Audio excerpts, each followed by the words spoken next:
30 juin 1960, la Belgique accorde précipitamment l'indépendance à sa colonie du Congo, bien connue d'un large public enfantin grâce aux aventures de Tintin.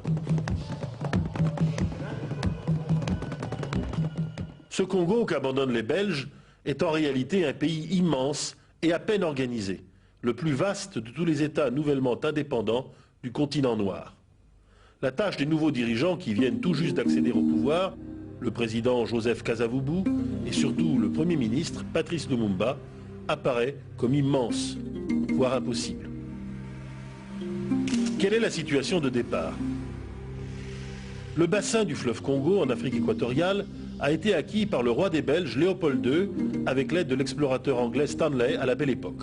Le roi a fait de ce vaste domaine sa chose personnelle qu'il léguera à sa mort seulement à la Belgique. D'abord possession quasi privée, ce Congo belge a été soumis à une rude férule incomparable en violence aux administrations françaises et anglaises. Au lieu de l'éducation publique, ce sont les Pères blancs qui mèneront un immense travail d'alphabétisation, le meilleur de toute l'Afrique, mais interdiront virtuellement l'accès aux études supérieures. L'apartheid à la belge limite l'accès des indigènes aux fonctions subalternes de postiers, ce sera le cas de Patrice Lumumba, infirmiers, employés de bureau. Pas d'armée indigène non plus, mais une gendarmerie entraînée à frapper sans poser de questions la force publique, dont pas un seul officier n'est africain en 1959.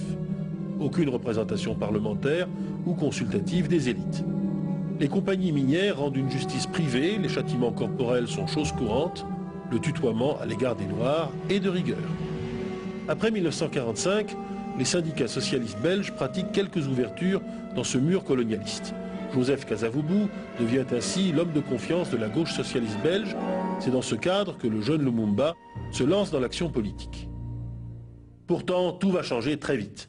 La France, aux prises avec la guerre d'Algérie, ne parvient à maintenir un calme précaire en Afrique noire qu'au prix de concessions croissantes.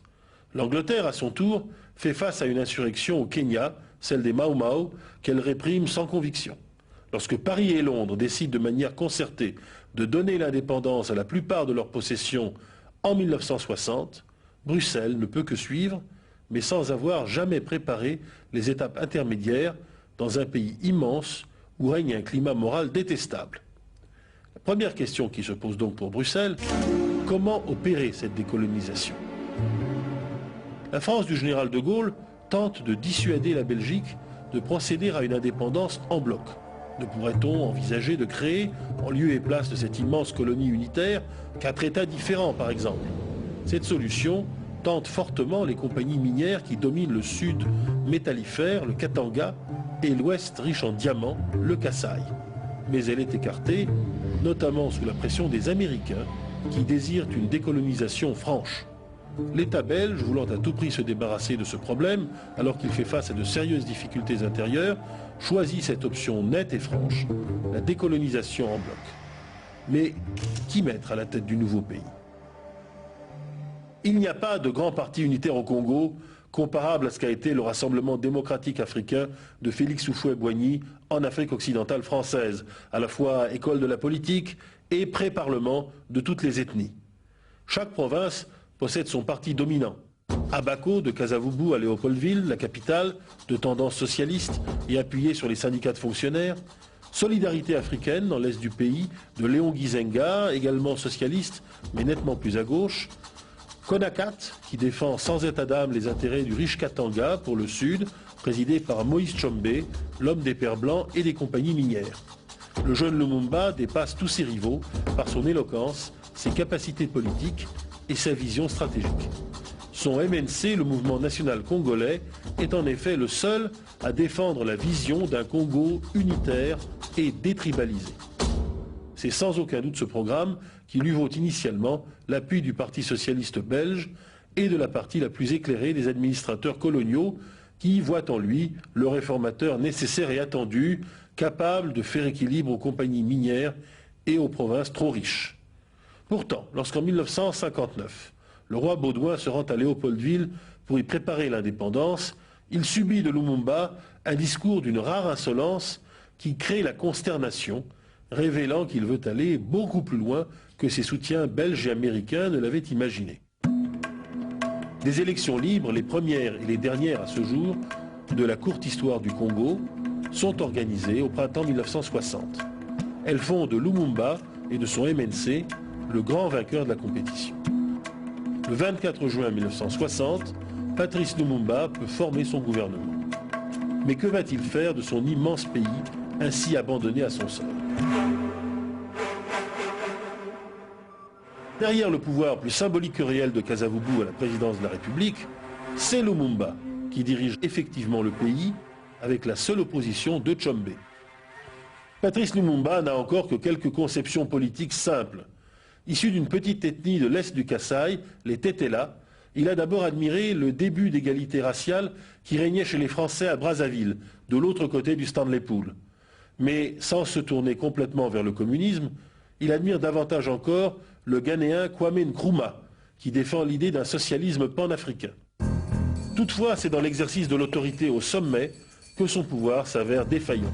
Son gouvernement hétérogène, sans expérience bureaucratique ni habileté politique, comprend des étudiants rentrés de Belgique et touchés par la grâce marxiste, des arrivistes sans scrupules comme le sergent de la force publique Mobutu, passé un temps au journalisme et qui se pique de connaissances militaires, quelques communistes belges et un authentique agent de Moscou, Léon Gizenga.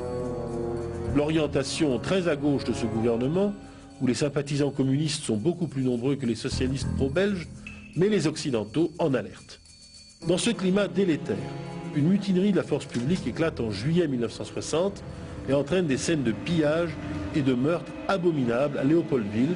La colère accumulée par les soldats noirs contre leurs officiers blancs explose. Mais la rapidité de l'incendie fait aussi penser à une provocation délibérée. Tout est fait pour retirer sa crédibilité à l'État central dès le départ. Le 11 juillet, Tshombe prend prétexte de ce climat pour instaurer une sécession de facto du Katanga sous la protection des services secrets français et sud-africains alliés aux compagnies minières belges. La chute de Lumumba est dès lors programmée. Pourquoi Lumumba tombe-t-il? Après avoir évacué les colons menacés, l'armée belge quitte le pays au bout d'un mois. Les États-Unis favorisent alors le déploiement de casques bleus des Nations Unies, dont l'objectif, vaste autant que flou, sera de rétablir l'ordre. Lumumba a exigé le départ des Belges et reçu le soutien de l'ONU, mais il ne peut obtenir en revanche un appui effectif des casques bleus pour reconquérir le Katanga. C'est alors que le Premier ministre signe son véritable arrêt de mort, l'appel à l'Union soviétique pour former et équiper la nouvelle armée congolaise et étouffer la sécession de Tshombe.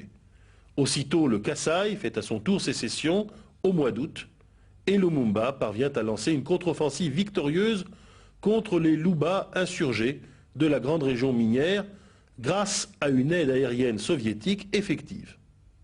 Devant ce renversement imprévu, Américains et Belges font pression sur le président Kasavubu qui révoque Lumumba le 5 septembre 1960 grâce à l'appui, non moins imprévu, du chef d'état-major, Joseph Mobutu, retourné et convenablement défrayé par la CIA. 10 jours plus tard, devant l'impopularité de la mesure, Mobutu, poussé par ses soutiens américains, écarte le faible Kasavubu et prend tous les pouvoirs en accord avec le chef des Luba du Kasaï, Kalonji, encore inconditionnel de Lumumba un mois plus tôt. Soutenu par le KGB soviétique, Antoine Gizenga, l'ancien vice-premier ministre de Lumumba, a installé de son côté un gouvernement insurrectionnel dans son fief de l'est du pays, à Stanleyville. Il s'apprête à marcher sur Léopoldville avec l'appui d'une forte partie de la population. Mobutu se rapproche sur le Conseil de Washington des sécessionnistes du Kasaï et du Katanga. La guerre civile est donc bien engagée entre deux camps.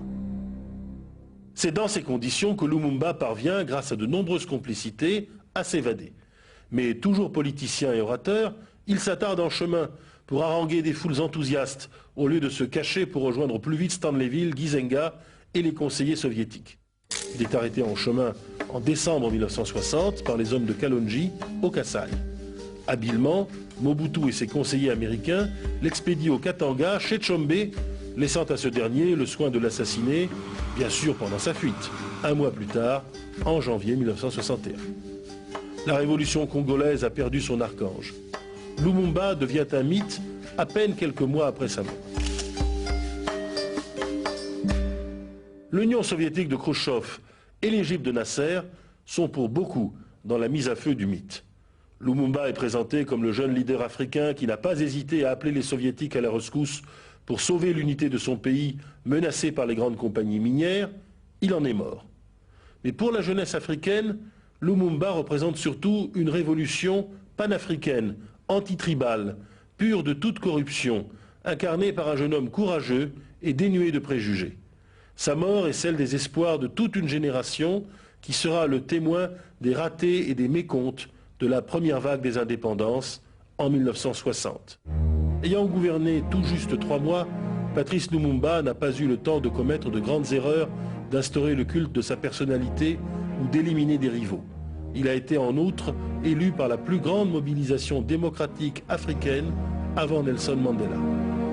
Pour les historiens, Lumumba aura aussi été l'expression de l'inventivité et de l'éthique politique de la première génération de l'indépendance.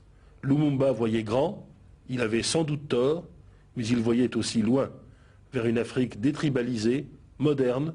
En ce sens, il est bien l'annonciateur de la nouvelle vague démocratique, celle qu'inaugure seulement dans les années 1990 Nelson Mandela, son authentique successeur.